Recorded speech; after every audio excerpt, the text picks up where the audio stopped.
रूही का ऑब्सेशन अरमान के लिए बढ़ता ही जा रहा है। वो टॉय शॉप में कॉल करती है और कहती है, जब मैं आपके टॉय शॉप आई थी उस वक्त का मुझे सीसीटीवी फुटेज चाहिए। अब ये इसे क्यों चाहिए? तो अरमान उसके साथ है और दक्ष ने उसे पापा कहा था। वो कहती है ऑडियो भी चाहिए उसके साथ। उतने में ही अभीरा उसके दरवाजे पे आ जाती है और ये बात सुन लेती है कि रूही को सीसीटीवी फुटेज चाहिए। वो अंदर आती है और रूही को कहती है, तुम्हें सीसीटीवी फुटेज क्यों चाहिए? वो बात घुमा देती है और कहती है कि ये प्ले स्कूल का है, जो मेरी फ्रेंड अपनी बच्ची को लेके जाती है, तो मुझे वो देखना है कि सही है या नहीं। अभिरा कहती है, ठीक है, ये लो सूप तुम्हारे लिए लेके आई हूँ। वो कहती है, नहीं, इसके स्मेल से ही मुझे कुछ उल्टी जैसा होने लगता है, इसलिए अभिरा वो साइड में रख देती है। फिर रूही अभिरा को कहती है, मुझे पानी पूरी खाना है। अभिरा कहती है, ठीक है, कोई बात नहीं, हम लोग चलते हैं। तुरंत रूही कहती है, मैं और अरमान जाएंगे। अभिरा उसकी तरफ देखने लगती है कि ये ऐसे क्यों बोल रही है। रूही को पता चलता है कि मैंने क्या बोला है, इस वजह से वो कहती है कि तुम्हें ऑफिस में काम होगा ना, और अरमान अरमान मेरे साथ आ जाएगा ताकि तुम क्रिस से बात भी कर सकोगी और अरमान मुझे पानी पूरी भी खिला सकेगा। अभिरा कहती, क्रिस से बात?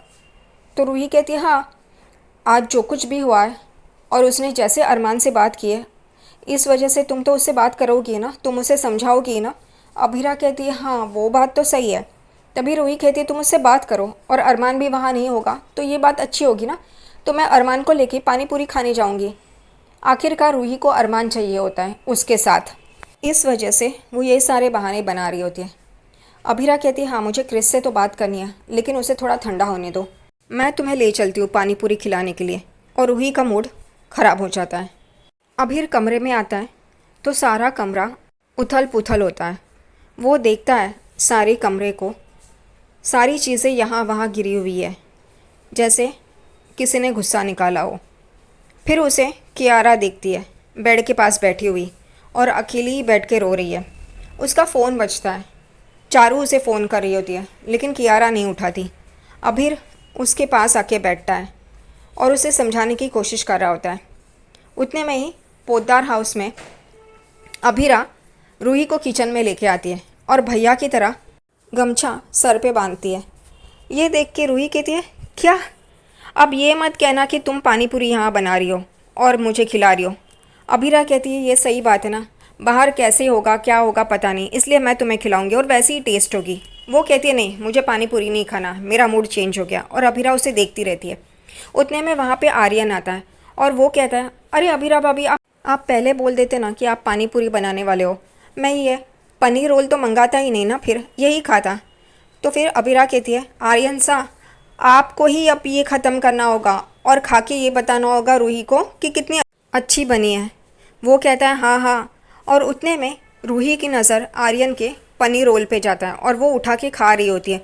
उतने में अभीरा उसे रोकती है और कहती है, ये बाहर का पनीर है, तुमने न्यूज़ देखा है ना, कितना ख़राब पनीर होता है, उसमें मिलावट होती है, इसलिए तो माँ घर पे पनीर बनाती है।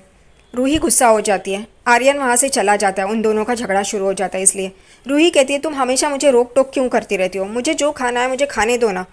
तभी अभीरा कहती है, कॉफ़ी के वक्त क्या हुआ था पता है ना, अब प्लीज़ रूही ऐसा मत करना। और फिर रूही उसे कहती है, नहीं, मुझे खाना है। अभीरा के पास कोई ऑप्शन नहीं बचता, उससे बहस कैसे करे, इसलिए वो खा रही होती है रूही।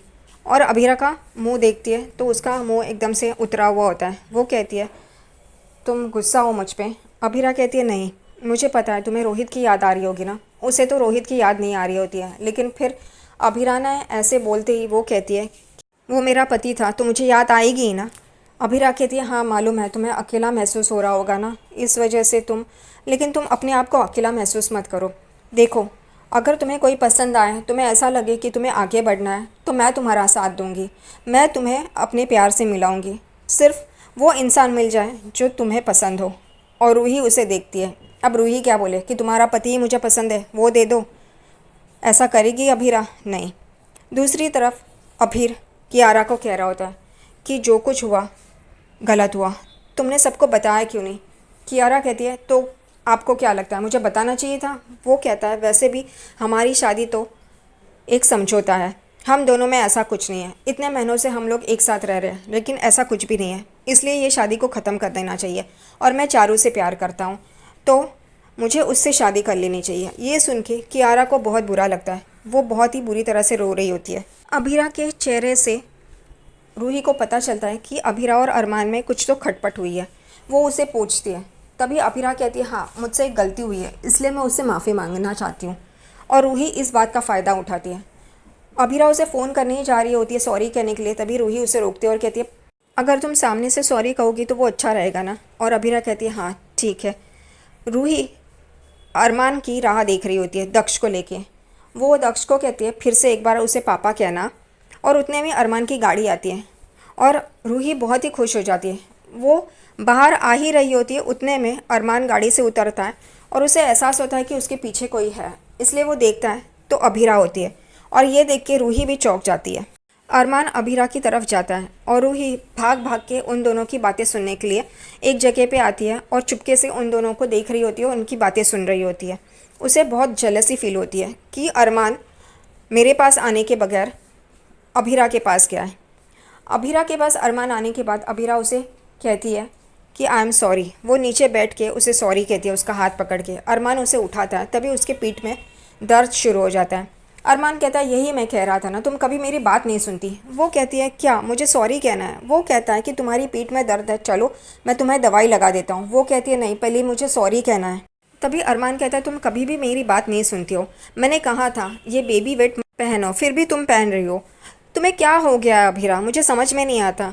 वो कहती है मुझे सॉरी। वो कहता है नहीं चलो यहाँ से। और उतने में रूही कहती है ये दोनों एक दूसरे के लिए कंपैटिबल नहीं है, हमेशा। फिर से झगड़ा शुरू हो गया। थोड़ी दिन के लिए अच्छे बिहेव करते हैं, वापस इनका झगड़ा शुरू हो गया। अब मैं अभीरा को अरमान की ज़िंदगी से बाहर निकाल के ही रहूँगी। अगले दिन सुबह अभीरा दक्ष को तैयार कर रही होती है और कहती है कि नानू के घर जाना है ना, मामा मामी के साथ खेलना है ना, घूमने जाना है ना, और उसे तैयार कर रही होती है। और दूसरी तरफ रूही अपने आप को एकदम सजा के तैयार कर रही होती है, क्योंकि उसका ये कहना होता है कि अभीरा को तो मैं ऑफिस भेज दूँगी, फिर अरमान को बी नानू के घर छोड़ने के लिए कहूँगी और किसी बहाने से उसे वहीं पे रुका के रखूँगी अभीरा से अलग। और वो मज़े लूट रही होती है। दूसरी तरफ अभीरा और अरमान दोनों ही दक्ष को तैयार कर रहे होते हैं। उतने में वहाँ पे विद्या और आर्यन आ जाते हैं। विद्या को अभीरा पूछती है आपने मैंने जैसा कहा था प्रोटीन ब्रेकफास्ट आपने बनाया ना। वो कहती है हाँ मैंने डब्बों में पैक करके रख दिया है।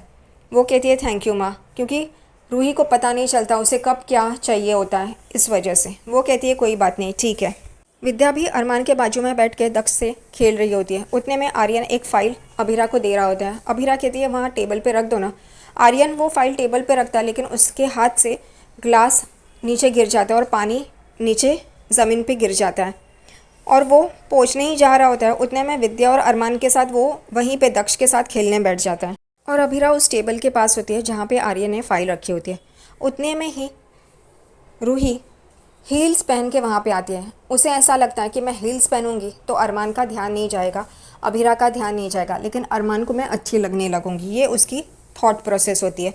और वो दरवाजे पे आती है और कहती है अरमान मैं रेडी हूँ, हम चले। और वो अंदर आती है तो जहाँ पे पानी गिरा होता है उस पर उसका पैर फिसलता है और वो गिरने ही जा रही होती है। उतने में अभीरा उसे पकड़ लेती है और यहाँ पे सब लोग चौंक जाते हैं, विद्या, अरमान और आर्यन।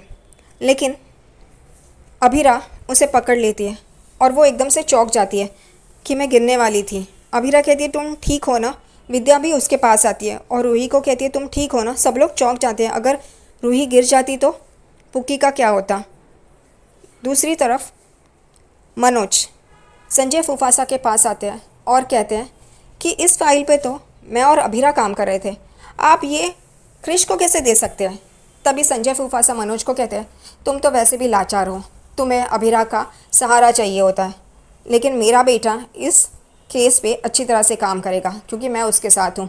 मनोज को इस बात से गुस्सा आता है। वो फाइल क्रिश को तो दे देते हैं, लेकिन उसे कहते हैं कि तुम्हारे पापा तुम्हें सब कुछ सिखा देंगे, ये केस जीतना सब कुछ, लेकिन एथिक्स और सच्चाई वो कभी तुम्हें सिखाएंगे नहीं। और वो गुस्से से वहाँ से चला जाता है। क्रिश उन्हें देख रहा होता है, लेकिन संजय कहते हैं छोड़ बेटा, उसकी बात पे ध्यान मत दे। दूसरी तरफ अरमान कहता है कि हम लोग मनीष जी के यहाँ नहीं जाएंगे। ये सुन के सब लोग हैरान हो जाते हैं। रूही अपने कमरे में होती है, तभी अरमान रूही को डांट रहा होता है। वो कहता है कि मैंने तुम्हारे हील्स देख लिए, तुम हील्स पहन के चल रही हो, तुम्हें कहा था ना हील्स मत पहनो। वो कहती है कि इतने से हील्स में क्या होगा अरमान, लेकिन अरमान उसे चिल्लाता है। वो कहता है अगर तुम्हें पता नहीं है तो मैं बता दूँ, तुम्हारी वजह से अभीरा भी हील्स नहीं पहन रही है। तुम्हें कॉफ़ी पीना मना है इसलिए वो भी कॉफ़ी नहीं पी रही है। इतना सब कुछ वो कर रही है, सेक्रीफाइस कर रही है, और तुम क्या कर रही हो, उस सब पे पानी फेर रही हो। रूही को गुस्सा आ रहा होता है। वो कुछ कहे लेकिन अरमान उसे बोलने का मौका ही नहीं देता। अरमान कहता है कि मेरी अभीरा ऐसी नहीं है, वो हर एक का ख्याल रखती है।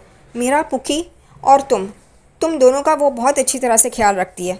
और वो वहाँ से गुस्से से चला जाता है। रूही को भी बहुत गुस्सा आता है क्योंकि अरमान कहता है मेरी अभीरा। तभी रूही कहती है अरमान मैं तुम्हारी अभीरा से बेटर बन के दिखाऊंगी, देखना। और वो भी गुस्से में होती है।